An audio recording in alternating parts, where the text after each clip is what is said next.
Hi, Larry Stewart here with ForConstructionPros.com. Meet Holger Pietzsch, who is the Vice President of Marketing for Leica and Hexagon. Holger, the company's put together an interesting demonstration here of the company's products for managing and handling all of the details of a construction site. Tell us a little about what we're looking at here. So thank you, Larry. Larry, what we see here is an actual construction site model. So this is a site that one of our customers built in the north of Florida. And we use it to demonstrate today not only what the individual technologies do, but how they actually come together in Jobsite. So it's very easy to kind of talk about the connected job site product by product. But I think what people really want is understand, how easy is it to use, and then how does it all come together? Very few people start from a blank slate. So, people always have some software already, they already have some equipment already, and now it's not just that you're given the chance to start from zero, you got to plug these things together. And the debate can become very technical very quickly, while the technology actually has become very accessible. So we said, hey, why don't we demonstrate this in a little bit of a playful way? That being said, a lot of thought went into this, and if you want to, I can talk you a little bit through what we tried to show here. Yeah, please do. Show us how this works. So we did this with a team here from our Augmented reality team. And the idea really is today that all of these pieces of equipment connect back to the office. So we probably have to go over here. So all of these various pieces of equipment today, one way or another, you are enabled with software from the office, and communication happens to where the job needs to get done. The job is executed, and then information goes back to the office. So if you, for example, if you were interested in this one here,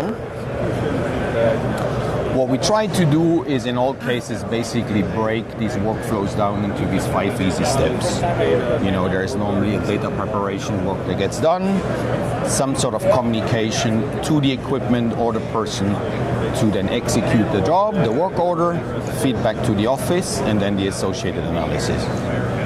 So in this case here, a typical product that we have, when we bring the office to the field is our AgTech estimating software. Then from there, you would communicate whatever this equipment is supposed to do through the cloud. You download it on the machine, and this is where we have some of our machine control technology. The machine then executes whatever the work order is with the associated products. Once it's done, the progress of the work is being communicated back to the office. And then from there, obviously, analysis is done in terms of has it been done on time, on budget, on specifications. So the work order is generated directly from the estimate, or from yeah, there are various ways, obviously, to get the plans down to the machine. But yeah, in this case here, we connect obviously AgTech and a variety of other softwares to download this directly on the equipment. Okay. So AgTech's not just estimating; it's project management. Well, obviously there is project management, and in terms of how you schedule the people and do some of the other work orders where you might want to bring in other software. But AgTech's the design. I'm sorry. Yeah, there's obviously design and a good chunk of the estimating in terms of identifying how much material do I need to cut, how much do I need to. I see. And then what you find behind this, then obviously is here what we call the digital twin. So this is the enabling plan, so everybody on the site actually knows where are the appropriate contours. And then one thing that we are very proud of is obviously now with the technology to bring the point clouds. And as you can see here the entire construction site stretching out all the way over there. I see. So that would be like data you could get down from a drone or from some kind of a laser scanner. You can do it with a drone. We have a 3D scanning equipment over there, and now you can basically scan your entire site, measure all of the points in terms of are things where it's supposed to be. But it also gives you an overview. Let's say you wanted to review this and say, are there potential safety hazards here? Why is there a hole? Should this be filled? So obviously, as you digitize the site to a degree, many customers come back to us and find sometimes completely new usages for the technology. Sure. So what we have done then, Larry, is for each one of the key zones on the site, from the paving, fine grading, earth moving, all the way over here to planning, we have basically illustrated the workflows. Mm-hmm. So, what technologies do we have for that particular application? And then as you then want to dive deeper into the technologies behind it, then we have our booth layout here, where you find our friends from machine control, serving, reality capture, AgTech. And the nice thing about this project was each one of them will have the same plans of the same site. I see. So you want to see this site and say, well, I want to see this like what it looks like for an estimator. Well, we can do this. You want to see that site and say, well, what does it mean for an operator? Mm-hmm. So we've really taken the data of this site and kind of put it into every single booth, every single technology. So you can sort of see here how it all comes together, right? And then dive deep in every single technology with our experts. Right. It's a consistent data set, so a person that's evaluating products can understand from this illustration, yes, how it translates into work on the job. That is the basic idea. I see. And then people, some people want to go deeper, some want to go broader.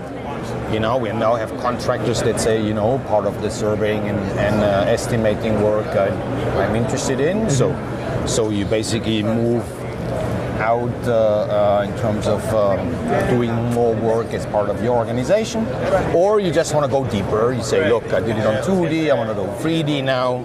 And so what we try to do is to illustrate. Yeah. So in terms of product that's here at the show, what would you think are the most important products, the most important new products that your companies bring? Where should we go next? I guess is what I'm asking. Where are people we gonna find the biggest wow factor in new products? Here? Well, we obviously have a few new things for machine control. Mm-hmm. You see here for drilling and piling, mm-hmm. we have made some great progress. I think the other one, which is less visible but extremely important, is our cloud solution with Connex that allows you to connect the various plans, the various stages, the various people. So how is the cloud product new? I mean, did you have a cloud product before? We did have a cloud product before, but to a degree, obviously, Leica Geosystems being in one of its roots being an aspiring brand for surveyors, we always had like equipment, especially for surveyors, like our green line. Yeah. And now what we have with our latest version of Connex is you can now connect that also. So now basically we expanded the ecosystem by several 100,000 users. Okay. Because now no matter if you're a surveyor or the actual contractor or you own the yellow equipment, you own the green equipment, all of these plans now can get pulled up. Okay. And what's the biggest value in that capability for a contractor? I think the value for a contractor is really that everybody at the same point in time, at the same location, works off the same sheet of data. Yeah. Okay. So there isn't any confusion in terms of, is it this said, is it that said? So that's obviously from a collaborative point of view is very important. And the other one that we hear a lot, obviously now with a cloud solution, as compared to previous ways to communicate the data, you don't have to go back and forth with your USB stick anymore. And then obviously paper is completely... Yeah, it's just a lot more immediate and convenient. It is a lot more immediate, it's convenient, you work something, you see, we might have a change request here. You can communicate that back in the office late afternoon, and depending on, how quickly then people are available by the next morning, you're ready to adapt. All right. So that is extremely. Sounds like we should talk about the cloud solution then next. The cloud solution is one. The other one, I think, where we are very proud of is now increasingly, this has always been integrating material and machines. But on the people side also, we have made some good progress. Mm-hmm. So what we have over there is a safety solution now that allows the people that are equipped with the right devices, as they get too close to equipment, the same panel that allows you to communicate with the office, the same panel that allows you to get the job done, that same communication panel in your machine now will also warn you as you approach the machine. Okay. So as you get too close, the operator will be immediately alerted visually as well as through vibration, that you're about to approach a zone that we will consider dangerous. So this is a unique wearable tech that is wearable. It is unique in its way, but it integrates with the same equipment people use all the time anyway. Oh, okay. It integrates with a smartphone or whatever? What it integrates with the actual tablet and surface they would use to get the job done. I see. Okay. So, as you concentrate on getting the work done here with your, let's say, screen and tablet, rather than having it somewhere else in the cabin, you would see it right there. It would warn you and say, look, there is a dangerous situation here. I see. So that is the PA10 you can see over there. Okay.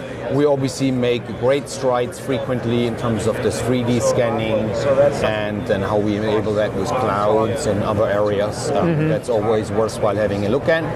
And that raises an interesting question. How is 3D scanning holding up in the market against competition from less expensive like drone equipment and that sort of thing? Is there a place for both of those technologies? Yeah, obviously the drones themselves increasingly become vehicles to carry the technology, right? But in terms of how many points you can measure and how accurately you measure that's really not the domain of drone manufacturers. It's the technology behind it in terms of, if I fly over this once, how slow do I need to go? How accurate is the measurement? And then I would say most of the value is obviously not in having the drone. The value is really having an accurate representation of the site. Sure, and so it depends on how much quality you need in the data, whether or not you use a laser scanner or a less expensive drone. Yes. Well, you can put the laser scanner in the drone also. Right. I mean, you can scan from the sky, you can scan from the ground. Okay, There's various ways of doing this. I see. But what we have seen increasingly, obviously, is the equipment also on the ground that gives you the accuracy, while from the drone gives you the convenience. And depending on if you just want to have like a quick overview on what's going on, or you actually need to validate some of the build that you've done. Increasing contractors document all the way through. So, as you want to document your progress in terms of here's what I've done, I'm on spec, I'm on time. There could be liability areas also where you just want to make sure, look, here's what we've done. That's where we see a lot of the usage.